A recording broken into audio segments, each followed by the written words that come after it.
দেশের শান্তি শৃঙ্খলা রক্ষা শুধু নয়, বিশ্ব শান্তি প্রতিষ্ঠাতেও বাংলাদেশ সেনাবাহিনীর এই আত্মত্যাগ অব্যাহত। দূর দেশের মাটিতে জাতিসংঘের পতাকার নিচে দাঁড়িয়ে প্রতিনিয়ত জীবন উৎসর্গ করছেন আমাদের অকুতভয় সেনা সদস্যরা।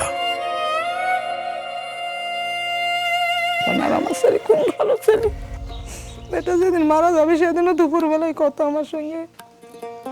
আমার ছেলে যে গাছে পেয়ারা আছে, বাড়িতে একটা পেয়ারা হলে বিটিক দিবি, দুইটা পেয়ারা হলে গাবো, একদিন আধদিন নিজে খাবে আধদিন।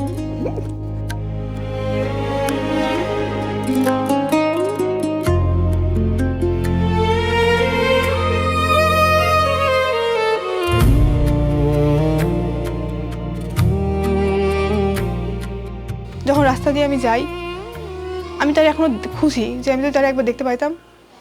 জানি এটা পসিবল না, কখনোই সম্ভব না, এটা হবে না, কিন্তু আমি খুঁজি। আর সব থেকে বড় কথা যে সে শহীদই মৃত্যু পাইছে, এটা সবাই চেয়েও পায় না। আমার হাজব্যান্ড আসলে ভালো মানুষ ছিল, হয়তো সেজন্য সে পাইছে।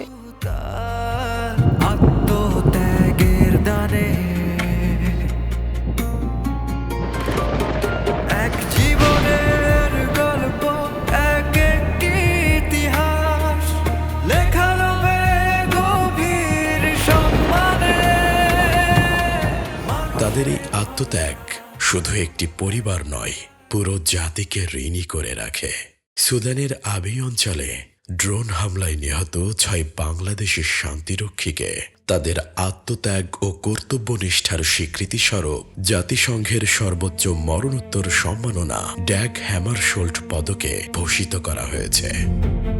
পাশাপাশি জাতিসংঘ শান্তিরক্ষী দিবস উপলক্ষে গণপ্রজাতন্ত্রী বাংলাদেশ সরকারের মাননীয় প্রধানমন্ত্রী সুদানের শহীদ 6 জন শান্তিরক্ষীর পরিবার এবং বিভিন্ন শান্তিরক্ষা মিশনের দায়িত্ব পালনকালে আহত সশস্ত্র বাহিনীর সদস্যদের সম্মাননা প্রদান করেন।